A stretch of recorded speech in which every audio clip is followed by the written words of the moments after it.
gustaría, antes de empezar a hablar sobre lo que fue las elecciones de ayer, el domingo, que se eligieron, por un lado, los convencionales constituyentes de la provincia de Santa Fe y por otro lado, las autoridades locales, ¿no es cierto?, de distintos pueblos y ciudades de la provincia de Santa Fe. Antes de eso, me gustaría preguntar, digamos, hay como una construcción del país que la podríamos centrar a principios del siglo XX y cómo fue creciendo esa participación ciudadana de ser muy chica, muy poca, a ser masiva a través de los gobiernos nacionales y populares, ¿no es cierto? Me refiero tanto a Irigoyen, tanto a Perón y demás, a lo que fueron la concurrencia del electorado ayer domingo, que en líneas generales fue un 55, casi un 56%, en algunos lugares, como por ejemplo la ciudad de Santa Fe, llegó al 50%, a la mitad del electorado. ¿Cómo ven ustedes eso y por qué? ¿Cómo es ese proceso? Mira, lo podés analizar desde varios lugares. Una es la situación social, hay un gran descontento por la dirigencia política en general. En segundo lugar, que no se sienten representados. En tercer lugar, esta elección amañada y tramposa, absolutamente, una elección de signos, que la gente no entendía qué pasaba. Sinceramente, yo he hablado hasta con gente que tiene nivel de formación, me decía, no, yo lo voto a este ahora porque después estas son pasos, después los voto en la otra que el otro para que le no tenían ni idea de qué se trataba, y menos tenían idea del proceso de reforma de la Constitución. Yo creo que todo eso se conjugó, hay un malestar producto de la crisis económica, de la digamos de que no alcanza el salario, que hay un montón de cuestiones y que no ven una impronta de parte de aquellos que le bajen consigna, pero no consigna bajen, sí, a propuestas reales que acaban a salir de esa situación. Pero está bien, Ricardo, pero si vos ves te vas a la historia de las distintas elecciones, vas a ver que desde hace un tiempo esta parte hay como una disminución de la participación. Sí. Lo que se representó a la vuelta de la democracia y que vos tenías participaciones del 85%, hace un tiempo las últimas elecciones fueron disminuyendo la participación. Sí, pero hay desilusión, Raúl, bueno, hay desilusión, porque no hay ningún liderazgo, primero no hay ningún liderazgo fuerte. No, alguien te podría decir que Maximiliano Puyaro en la provincia de Santa Fe... Sí, pero ahí vos tocaste un punto. No hay derrota más grande que la de Puyaro en estas elecciones. Yo te lo voy a demostrar con números. Mira, la provincia de Santa Fe tiene 2.820.000 electores. Puyaro sacó un gobernador en ejercicio, con una campaña publicitaria de millones, con aparato y todo. No llegó al 17%. 17% no hay, nunca se dio. 17% sacó de la totalidad de los electores. Hubo dos... del total de los electores. Claro, bueno. Hubo 2.300.000 santafesinos, por la razón que sea, que no apoyaron su candidatura. Sin ir más lejos, si te vas al 55%, el dato es que el 75% votó no a la gestión de Puyaro. También eso es otro número, otra interpretación. Y pero si vos sacás el 50%, decís, bueno, hay un 50% que no te votó. Pero una cosa es un 50, un 60 y otra cosa es un 75%. Sigamos con los números. Perdió en un año de gestión 600.000 votos. Eso está marcando. Y por eso yo creo que el gran derrotado en esta elección, y el peronismo con sus mezquindades, desunión, falta de visión, sumado el conjunto está muy pocos puntos y que lo va a ir recuperando en la medida que el proceso económico-social avance hacia una situación de callejón sin salida. Sí, pero a mí me gustaría, disculpame, Waldo, para ponerme una pregunta que me gustaría hacérsela a Mario Andino, ¿no? Este proceso, digamos, de poca participación, ¿podemos compararlo con otro? Hay varias, sí, colocado en un plano más histórico, digamos, no solo en la coyuntura. Primero y principal, decir que este tipo de elecciones, cuando se habla de convencionales constituyentes y demás, siempre ha tenido menos interés para la población que las elecciones para cargos concretos, especialmente los ejecutivos, porque siempre hay mucho más interés cuando se designan cargos ejecutivos, menos en los legislativos y menos en las convenciones constituyentes. Pero fue algo parecido cuando se hizo la reforma en el 61. Sí, primero, hay otra cosa más. Primero, las sanciones para el que no vota, antes la gente las temía. Me van a sancionar por no ir a votar. Está visto que el Estado no sanciona a nadie por no ir a votar. Por lo tanto, es una encubierta elección, diría yo, no obligatoria, en cierto modo. Por más que la ley de legislación hable de el voto obligatorio. Pero de algún modo la gente fue tomándole el pulso también a esta cuestión. Estoy hablando de la actitud social, de mucha gente que prefirió quedarse en su casa y reservar su voto para otras instancias. Hay mucha gente que directamente ni pensó, ni quiso opinar en esto aquí. ¿Qué porcentaje? Es imposible decirlo, de los que no fueron, digamos, o se presentaron a votar. Creo que hay algo de esa indolencia, no solo y otras preocupaciones, preocupación social, preocupación por otras cuestiones. Ponele, hasta algunos estaban preocupados de decir, bueno, a ver qué va a pasar el lunes con la reforma económica que se anunciaron.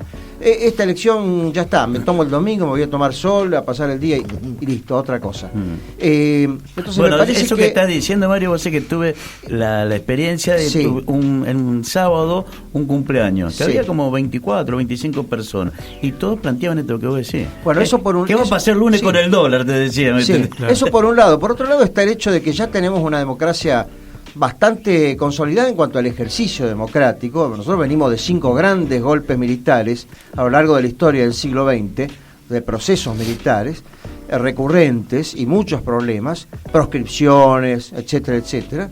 Y ya nos hemos acostumbrado mucho a la democracia. Por eso es que la gente va tomándose estas decisiones de votar o no votar. Es más, yo creo que Argentina va a ir camino al voto no obligatorio dado por ley, a largo plazo, como ocurre en muchas de las democracias del mundo, digamos, ¿no? Fíjate que en Estados Unidos vota un porcentaje parecido a 50% aproximadamente, cuando eligen un presidente. Tenés que irte a anotar, tiene todo. Es más engorroso el trámite. Claro, que tenés que ir a anotar en el padrón y acreditar un montón de cosas. Claro. Lo que así cambió la historia de las elecciones en la Argentina, ni hablemos del siglo XIX, las elecciones eran de un grupo muy minoritario de la sociedad, un grupo más bien conducido, llevado por caudillejos, caciques, punteros, digamos. Deben el documento. Por ejemplo, en Santa Fe o en las provincias, por ejemplo, cuando había elecciones, los que realmente piloteaban las elecciones eran los jueces de paz. Los jueces de paz eran un poco los que ordenaban el conjunto, eran los verdaderos comisarios políticos, digamos, que designaba el partido gobernante, ¿no? Por ejemplo, en Santa Fe había un peso de los departamentos. Eso le quitaba fuerza a Rosario, que empezaba a crecer en número de población a fines del siglo XIX, ¿no? Porque la elección, por ejemplo, de gobernador era indirecta. Después se hizo la elección directa, pero era indirecta. Se elegía primero un representante por departamento y ellos votaban el gobernador. Y siempre había una disputa entre familias acá, familias o tensión entre familias. Primero fueron los cuyistas contra los lopistas, después fueron los iriondistas contra los galvistas, más tarde radicales versus demócratas progresistas y radicales versus radicales antipersonalistas. A lo largo del tiempo, eso fue menguando el interés de la población por votar. Y cuando vino el voto después de la reforma Sáenz Peña, si bien aumentó el número de votantes, tampoco es, puede decirse que es un caudal absoluto, digamos, ¿no? No olvidemos que yo creo que las 2 elecciones de Irigoyen fueron numerosas, pero no había el voto de la mujer. O sea que el 50% ya de la población, que eran mujeres, no votaba. Y en el resto era masiva.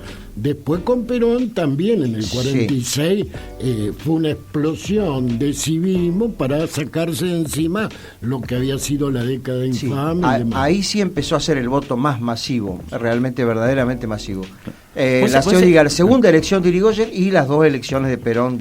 Hay algo que me quedé con lo que dijo, con lo que estaba diciendo Mario, sobre que pareciera que en este devenir que estamos diciendo estaríamos yendo hacia el voto no obligatorio. Yo te sumaría un poquito más, que escuché varias expresiones, varias opiniones sobre los convencional constituyentes, un poco ensañándose con la locomotora Olivera, que encabezaba una de las listas y que va a ser convencional constituyente. Decía, qué vergüenza, una persona. Y por ahí ¿viste cuando te empieza a oler al voto calificado? O algo parecido así. O sea, el no obligatorio y en determinadas circunstancias el voto calificado. O sea, a mí, desde la visión mía, por lo menos, es aberrante todo esto, ¿no? Pero me parece que uno huele a algún tipo de cosa como eso. Sí, yo creo que hay... Para empezar, tiene una doble cara toda esta cuestión. Por un lado, podríamos decir que en la política ha ingresado una serie de candidaturas que ya no se las califica por, digamos, la carrera mayor o menor dentro de un partido político. Esta persona siempre estuvo en la política, ¿no? Ahora aparecen personas por afuera de la política, y esto viene ya lo sabemos, desde el año 90 en particular, con la llegada de Palito Ortega, de Reutemann, de los exógenos de la política, Scioli, etcétera, ¿no? Y eso empezó a generalizarse no solo en Argentina, sino también en América Latina y en Europa misma incluso. Recordemos la chicholina en Italia. O sea, la militancia no premia hoy un candidato, sino que lo que se busca es, con la expansión de los medios de comunicación, personas conocidas. De ahí la gran cantidad de personas que acceden del periodismo a la política, por ejemplo, o del espectáculo al periodismo. Entonces los partidos buscan figuras atractivas, en un mundo de imágenes, de sonidos, de palabras. No se busca la verdad, alguien me dijo, se busca el show. Se busca atraer al votante, justamente darle estímulos al votante, como en una especie de escaparate, digamos, más vistoso, digamos, ¿no? Y eso degradó un poco la política. Ahora, en medio de eso se cuelan los comentarios sexistas, racistas, denigratorios de la condición educativa de la persona, etcétera, etcétera, ¿no? Es decir, y eso además, coincidiendo absolutamente con lo que vos decís, Mario, está llevando a una democracia de baja intensidad, porque en definitiva lo que debía ser un acto de responsabilidad ciudadana se transforma en una manipulación a partir de todo eso, y creo que los partidos políticos y ustedes los historiadores tienen un rol muy grande para jugar, en el sentido de volver a posicionar la política, el acto electoral en su justa medida, que estar definiendo el modelo de país que queremos, no para hoy, sino en gran parte para el futuro, y que eso no se está haciendo. Inclusive los partidos han claudicado, porque por la Constitución los partidos son las células básicas de el proceso político, y tienen además la obligación, y cobran fondos, que no sé qué los hacen, cobran fondos grandísimos para la escuela de formación política. Y nadie sabe de... a pesar del rango constitucional del 94 que se le dio a los partidos políticos hoy son inexistentes, son una estructura ahí que están y nada más, ¿no? Sí, pero eso nos aleja, Raúl, y esto es lo lamentable de todo esto, nos aleja de la idea de país, nos aleja de la idea de nación, de soberanía, de patria, y esto es lo peligroso que hay, porque quien accede podrá ser una excelente persona que viene del espectáculo, podrá ser una persona estudiosa, no tienen un compromiso social con quienes lo votan. Son figuras que caen como paracaidistas y reciben el apoyo de la ciudadanía, pero nadie sabe cuál ha sido su compromiso, su trayectoria. Sí, en caso que lo hayan tenido, ¿no es cierto?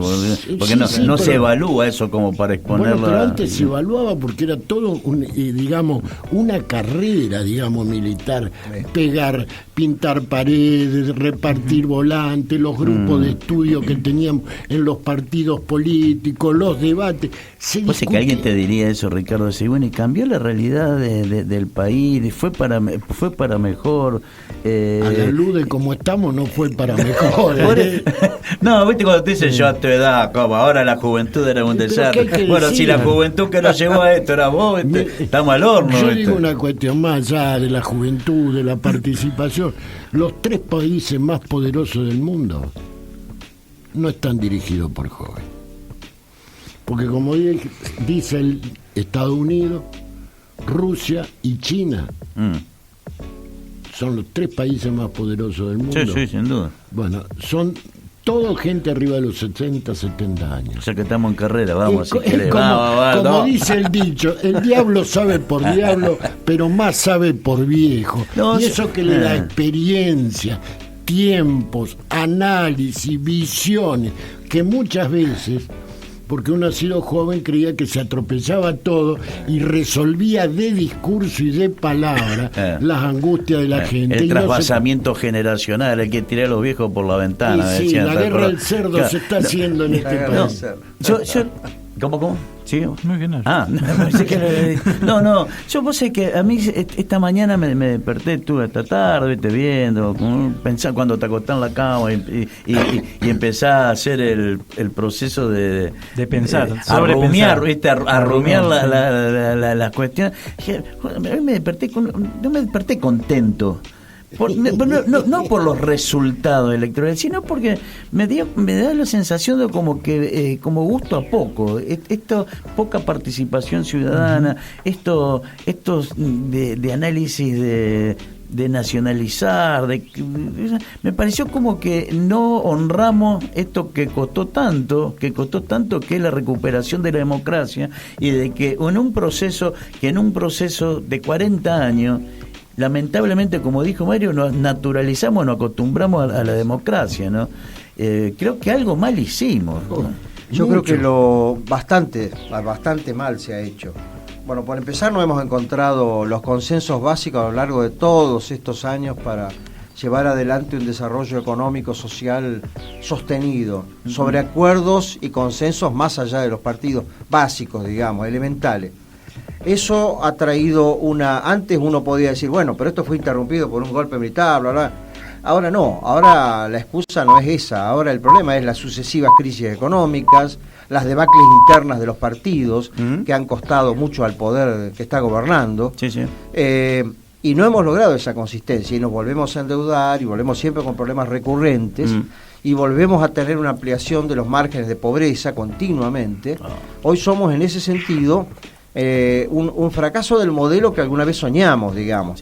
Ojo, alguna vez soñamos varias generaciones, no hay que centrarlo en una generación. Claro, tirarle toda la culpa a eso. Es un imaginario social, digamos, de lo argentino. A la idea de que Argentina iba a ser la potencia del mundo y después quedó en el camino, digamos, es algo bastante recurrente a lo largo de por lo menos 3 o 4 generaciones. Aguantá, Mario, dentro de 40 años somos una potencia, anotalo. Bueno, decíamos, ¿no?, que ayer fueron las elecciones y que quedaban algunas cositas como para comentar, ¿no?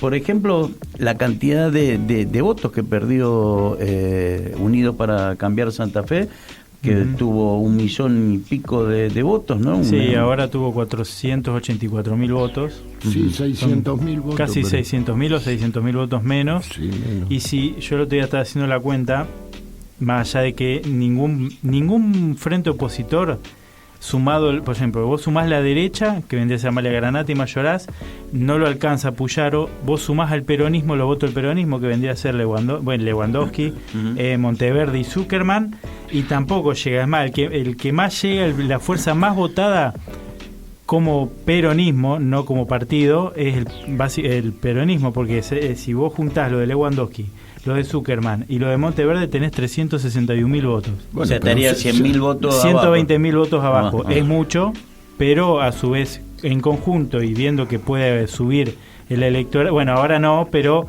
uno piensa de acá a 2 años, porque esto, si vamos a ser sinceros, es una medición, una encuesta a ver qué pasa de acá a 2 años. Pero acá va a haber una disputa muy grande con los diputados nacionales. También. Y yo digo que ahí se van a cargar más la ficha depende cómo se dé el panorama nacional, porque los diputados nacionales sí o sí se nacionaliza la campaña, entra en otro vigor la ciudadanía, y esa diferencia de votos se puede llegar a reflejar ahí. Puede reflejar, superar y demás. Y además hay que ver cómo se dan los alineamientos. Hoy todavía la Libertad Avanza contó con una ventaja, digamos, la mala información o la tendenciosa información de qué significaba, que todavía la gente no se dio cuenta, pero miramos ahí y uno ve el dólar, que ahí la devaluación está rondando hoy entre el 15 y el 20%. Sí, después vamos a estar hablando así todo le ganó a Amalia Granata. Exactamente. Mayoraz, que no es un candidato muy conocido en la provincia, con el sello únicamente sacó casi 200.000 votos, 197.000 votos. Eso, y hablar sobre eso, sobre el sello, porque el sello, ojo con el sello, el sello, y todos asociaban con lo que fue Albor Cantar, en las elecciones del PRO, que robó y no era conocido de Albor Cantar, ¿no? Pero fíjate vos, la boleta única lo que provoca. O sea, digamos, la boleta de Albor Cantar era amarilla. No, con Albor Cantar era boleta única también, 2017. No, fue era con boleta. En la que ganó de diputado nacional. Claro. Diputado nacional, tenés razón, me confundí. Todos apuntaban al sello, ¿no? El sello. Y bueno, cuando no tenés eso, lo del sello, no sé si es eso o que hay gente enojada con el gobierno nacional, no sé. Hay varias cosas.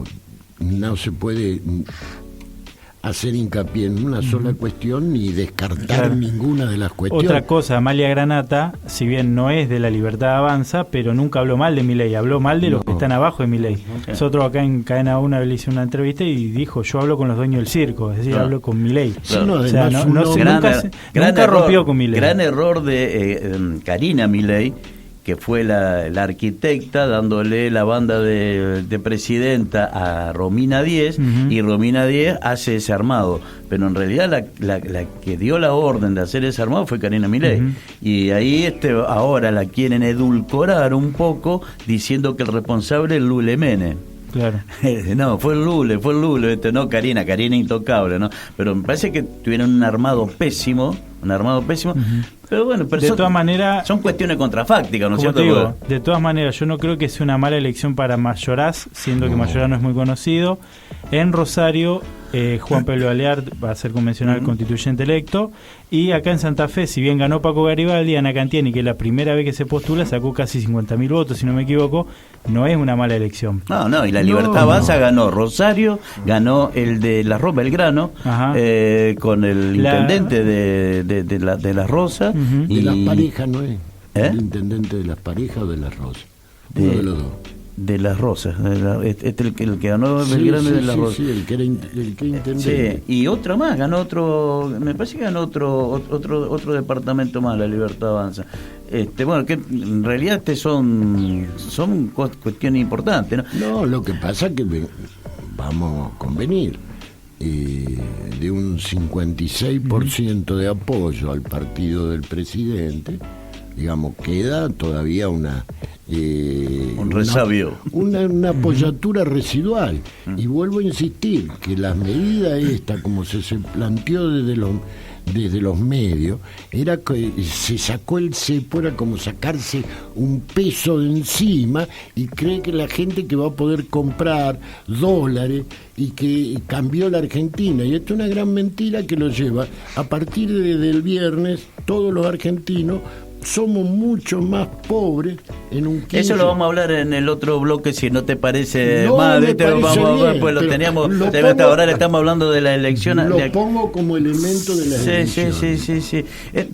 Pues, otra cosita más que a mí me hace ruido, ¿no? La importancia de Santa Fe en el escenario nacional. Creo que no nos cabe ningún tipo de duda que Santa Fe es la segunda provincia más importante en un montón de cosas, ¿no? Y si le buscamos por la historia, yo creo que es la más importante de la Argentina. Pero la cobertura nacional de que se hizo de estas elecciones fue cómo le iba a la Libertad Avanza o no le iba a la Libertad Avanza. Sí. ¿Y cómo le iba porque fue el primer testeo después de, claro, digamos, importante, digamos, de una provincia con bastante población, ¿no? Pero de todos modos, yo relativizo los resultados en función de que en el año la dinámica social y de noticia y de todo lo económico es tan grande que no sabemos qué va a pasar dentro de 6 meses. En el humor social y a la hora de poner los próximos votos, digamos, en las legislativas del año y demás. O sea, yo creo que acá hay que tener mucha expectativa hacia adelante, a ver qué pasa. En cuanto a la posibilidad de cualquier otro resultado, puede haber mucho cambio aquí, incluso puede haber alianzas insospechadas de aquí en adelante. ¿Por qué? Por lo que decíamos hace un ratito entre nosotros, ¿no? La crisis de las identidades partidarias, la crisis de los partidos como unidades productoras de encuentros, de sociabilidad, de promoción de candidaturas, hoy son como cáscaras, digamos, que están en la Constitución y obviamente tiene que administrar la promoción de los candidatos, pero ya no son los ámbitos férreos con una identidad que los diferenciaba fuertemente. Entonces puede haber futuras alianzas, contraalianzas, particiones y demás. No sé si tenés el dato, pero sí calculo que lo debe tener, Mario, para decir lo que está diciendo, porque en su momento un sector de los senadores del PJ hablaron con Amalia Granata como para impulsarla, ¿no es cierto? Sí, de hecho vino acá a Santa Fe, que hubo una asamblea y en donde no se da la unión, de alguna manera, porque lo que decía Amalia Granata, Amalia le dijo al peronismo, sí, yo no tengo drama ir con usted, pero ustedes vienen a mí, no yo voy a ustedes decir que el sello iba a ser ella, no el peronismo. Y eso se ve que no obviamente, claramente. Imagínate, claramente, ya cerramos el boliche, no apaga la luz. Pero eso que decía Mario de los cambios ya se empiezan a percibir. Digamos, en el radicalismo la ruptura del bloque de diputados está dentro de eso.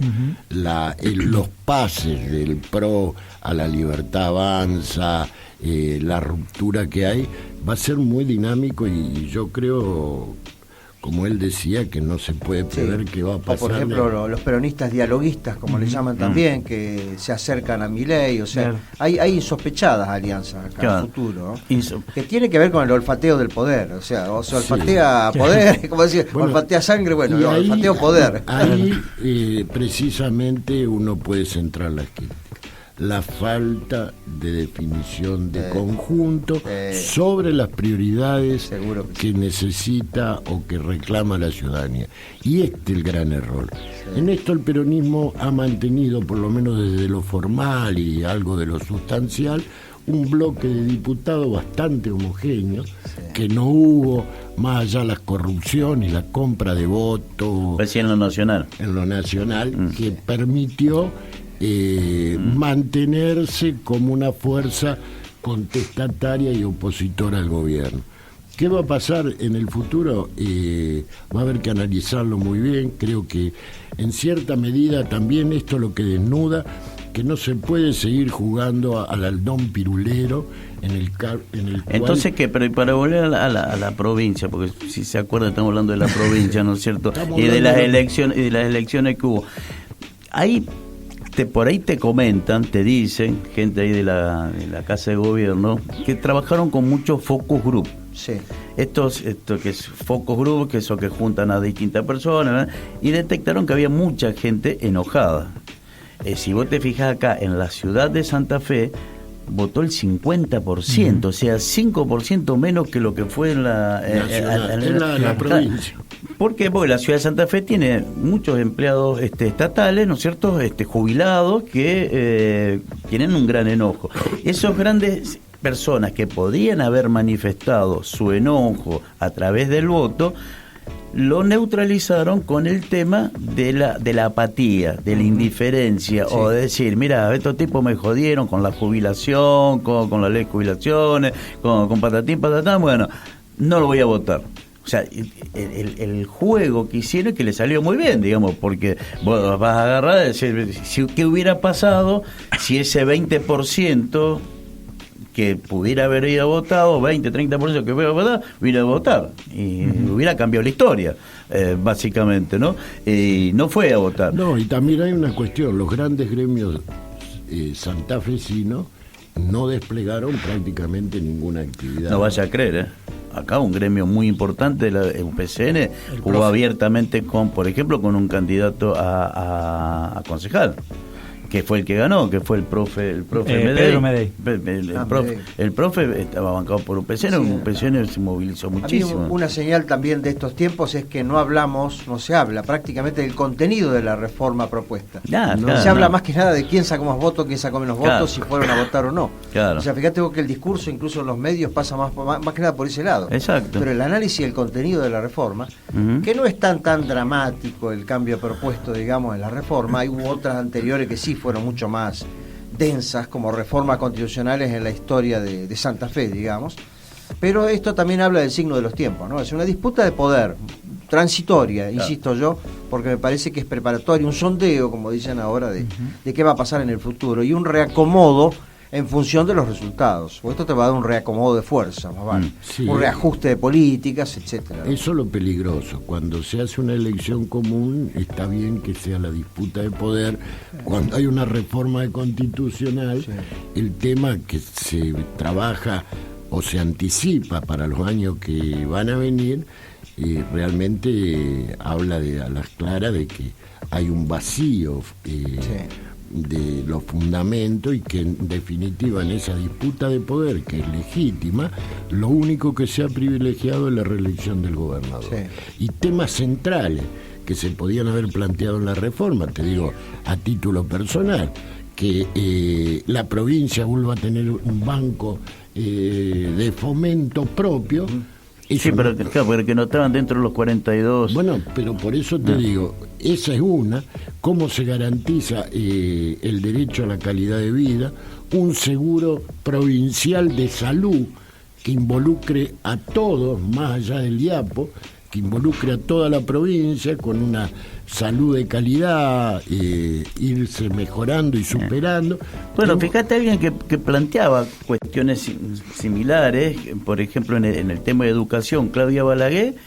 Yo pensé que iba a ser una elección, bueno, no entró, definitivamente no entró, ¿no? Sí, digamos, había propuestas más concretas, ¿no es cierto? Y estaba entre ellas, estaba la Vichy Tesio, que estuvo charlando con nosotros, que entre otras cosas fue quien, por lo menos desde el punto de vista de esta charla que tuvimos, la que planteaba cuestiones más concretas sobre el Poder Judicial, porque lo conocen. Sobre lo social. Además, la Vichy es una persona con una gran formación, pero ellos se comen la curva de que creen que el movimiento asambleario hay un traslado lineal, automático al resto de la sociedad, y no lo hubo. Yo creo que el gran fracaso también, junto con Puyaro, está de este movimiento por la soberanía, Frente por la Soberanía y demás, que también juegan mezquinamente, y que está jugando mezquinamente hace tiempo, más allá de reivindicar y el respeto que uno le tiene a la doctora Tesio. Y a Claudia Balaguer y a Carlos del Frade, que es un poco el impulsor, y a Palo Oliver también, no sé, que son tipos muy interesantes, pero que evidentemente puede llegar a ser, ¿no es cierto? Que se encierran en una discusión interna y no salgan por la puerta. Hay una cosa que yo lo digo, por lo menos. Carlos del Frade no tiene un proyecto político. Tiene un proyecto personal permanentemente. Yo difiero con eso. Si hubiera tenido un proyecto político en la última elección, tenía que ir de candidato a gobernador. Pero siempre van a Sí, ¿para qué? Para ser una propuesta y consolidarse de frente a la sociedad. Siempre la chiquita ahora va a ir de candidato a diputado nacional.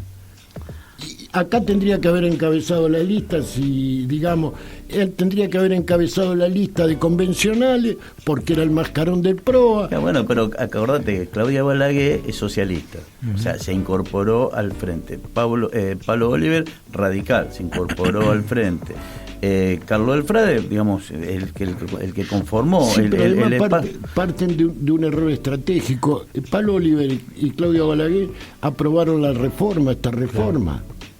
Sí. Y bueno, también hay una disconformidad con quienes aprobaron la reforma, la ley de reforma a la legislatura. Yo digo que me parece que era mucho más si tendríamos una gimnasia democrática y más abierta al debate, parece que hubiera tenido mejor suerte Claudia Balaguer que la locomotora bolivera, ¿no es cierto? Sería lo lógico. Sería lo lógico. Evidentemente esa lógica no funciona así, ¿no? En una sociedad donde el individualismo sigue creciendo como valor social, las propuestas, por eso justamente de estos candidatos surgidos de los medios, del impacto, atraen mucho más, atraen y convocan, aunque parezca raro. Claro. Las propuestas sociales, digamos, de lo que podríamos llamar, entre comillas, de la izquierda, digamos, están en retirada y siguen en retirada desde hace muchos años. Uh-huh. Yo eso es lo que estoy viendo. Es decir, la gente, digamos, cuando hace una propuesta crítica hacia la redistribución social, contra el capitalismo, los grandes capitales, la manipulación política del poder económico por parte del poder económico, a mucha gente eso le resulta como extraño, como un discurso de otra época, claro, extemporáneo. Lo digo por la percepción y por haber tenido también alumnos hasta fechas bastante recientes, ¿no? Uh-huh. La percepción de que lo miran a todo desde un lente individual. Claro. Digamos, y todas esas propuestas le parecen como cosas del pasado, digamos. Uh-huh. Y lo que estoy diciendo es feo, porque muchas de esas propuestas son muy válidas, muy buenas, muy altruistas, claro, digamos, claro, así. Claro. Pero el altruismo como valor social, entendido como, queremos intervenir esto porque esto nos va a ayudar a todos, es entendido como, ¿intervenir cómo? ¿Para qué? ¿Para que roben los corruptos de nuevo? Claro, la casta. O sea, está totalmente como barnizado porque el Estado se confunde, o toda acción del Estado está superpuesta con la manipulación de una casta. Vos es que eso que decir lo hablábamos con José Testoni el otro día, que es secretario general de la CTA acá en Santa Fe, y decíamos, ¿no?, que todo este discurso, la gente, el ciudadano, no entienden que no van contra sus derechos, sino que van en contra de un sistema. De un sistema que, por ejemplo, si vos te haces torta en la autopista y te tienen que llevar a un hospital público, ¿no es cierto?, para que te saquen, ¿no?